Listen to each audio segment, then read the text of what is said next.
Hello， 大家好，欢迎收看今日份实拍车，我是编辑小江。今天呢，我们本来是来拍雅马哈的福影，但是我们发现一个很奇妙的事儿，豪爵的 UHR150已经开始交车了，也不知道各位小伙伴那儿的经销商怎么说，毕竟能白嫖到试驾车的机会，我们肯定是不能放过的呀。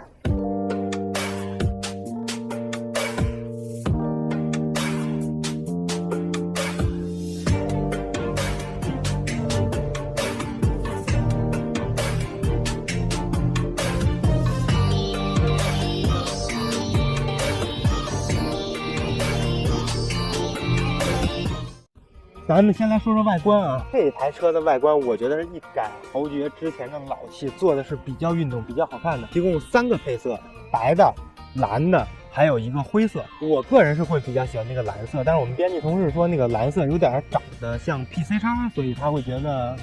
避免撞衫的尴尬。这个车的配置是比较高的，用了一个全 LED 的灯组。同时呢，它的日行灯做在这两侧2个灯眉，这个灯眉不像普通的灯，它用的灯珠，而是一个比较匀质的光带，亮起来效果还是很不错的。再往下看呢，就是它转向灯，它的转向灯也是 LED， 然后集成在了车壳的两侧，这个比那种单支出来转向灯一体感要更强，观感要更好。它是用了一个比较偏城市的轮胎，这个轮胎的胎纹比较多，会比较偏前天凤。然后呢，它前面呢是一个110、80、14的轮圈，后面呢是一个130、70、14的轮圈，前后14寸的轮圈呢是一个偏休旅或者这种中型踏板比较常见的一个配置。更大的轮圈对破损路面会带来更好的滤震性，同时你过城市一些沟沟坎坎减速带也会更舒服。再往下看是它的刹车，它的前后跟 PC 叉不一样的是用了一个碟刹，然后并且前后都有 ABS。同样呢，这台车还有个竞争对手，就是我们前2天提的三洋的150叉，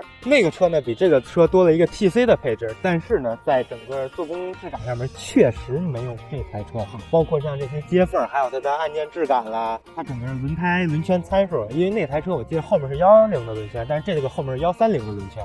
它整个的配置还是有一些差异的，但是它们的价格都处于同一个价位水平带里，所以今天我们来看看这台车跟那台150叉比，你会觉得谁更香？来到侧面发现这台车依旧是一个带龙骨的车型，但是呢，前2天我们拍150叉的时候，有朋友说那台车的龙骨是假的，但是这台车呢，虽然也是一个平大设计，但是它的好处在哪儿呢？它好处在这儿有一个油箱。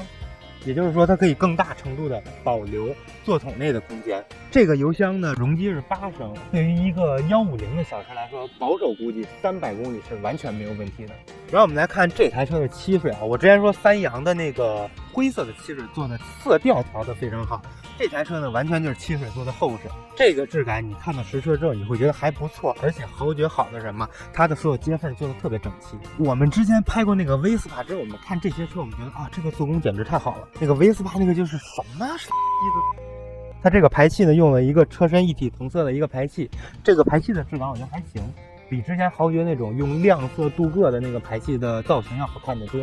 我呢是1.73米，可以看看这个车，我坐上去实际上是2只脚前脚掌着地都没有，你努力的话基本上脚跟能够。首先呢，这个脚踏很宽，这个比150的要宽，而且它脚踏可以移动距离其实挺长的。它的前置脚踏要比150叉那个窄窄的小条要更好。我这个人基本上腿能伸直了，虽然我矮，但是这个车能伸直了就很不容易。它虽然转向角度大，但是呢，鉴于这个车的体型比较大，它是不会打腿的。这个我觉得是踏板的一个优点，而且呢，这车采用了一个螺把的配置，你后期可以更好的、更方便的去安装手机支架，看起来也会更运动一点点。它前面呢用了一个复显液晶的仪表，还是那句话，我个人是比较喜欢这种复显仪表的，比那种 TFT 的要观感要更好，因为大太阳底下那个 TFT 的容易有反光。这台车呢还配备了无钥匙启动系统，我一直觉得对小踏板来说，无钥匙启动啊是一个非常非常香的配置。同时这台车还配了一个自动启动系统以及脉冲启动，所以这台车启动是非常非常安静的。现在已经熄火了，对吧？我给油，看它就启动了。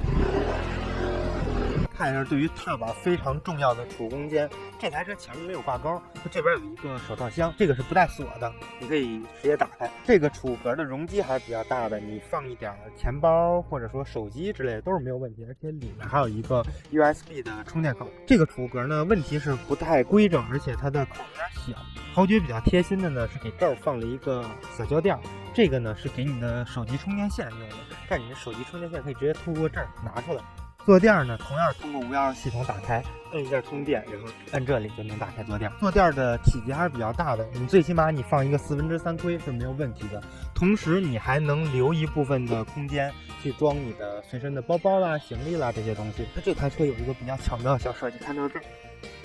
这个呢，根据厂家说呢是高微进气。这样就比好多踏板抵制进气那个小地梳的要好多了，那个特别容易吸土，但是这个就会好很多，同时也不容易进水。然后我们来看啊，这个座舱空间里面还有一个 USB 充电口，这样的话呢，你就可以不光给手机充电，你还可以在摩旅的同时给你的充电宝、给你的随身的电子产品，比如 GoPro 这些东西继续进行充电。我们来聊动力啊，这台车呢用了一个150cc 单缸水冷2气门的发动机，然后它的最大功率呢是10.6千瓦。对比三阳的150X， 那个最大功率是10.5千瓦，但是那个是4气门的，但是它的扭矩要比那台车大了将近1牛米，也就是说这台车的扭矩是14.2牛米。由于这台车还没有上牌，所以我们刚才在封闭园区里简单的试驾了一下，也没骑多远，所以这台车给我们的感觉就是一是震动控制比较好，但是它这个发动机搭配这个车并不算一个特别有劲儿的发动机。如果后面没有机会呢，我们借一个试驾车，我们来和三阳的150做一个对比，来看看这台车跟那台车到底它的优势在哪儿，而它的缺点又在哪儿，究竟骑起来好不好，然后用起来方不方便。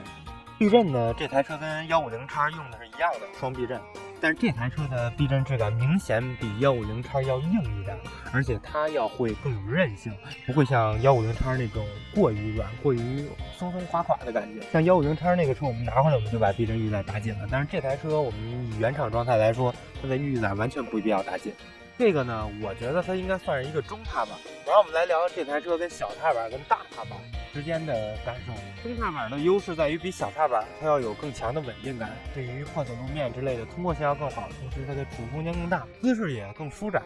然后对比大踏板来说呢，它的灵活度要更强，它的稳定感跟灵活度我觉得是达到一个比较好的平衡，而且它的避震没有像其他的主打城市的踏板那么的软，还是有一定支撑性的。然后呢，就是为什么要选这么一台豪爵的车？我觉得是首先它配置够好，而且它的价格也是挺合理的。当然，可能这是豪爵自从 DR300 之后的教训之后，终于认清楚自己应该有一个什么样的品牌姿态去对待消费者。我想买一台都市通勤的踏板，我又不想有那么强的工具属性，我要兼顾玩乐，我要兼顾我一定的旅行，我同时要有市区通勤的这种基本的功底，所以我觉得会选一个这样的踏板。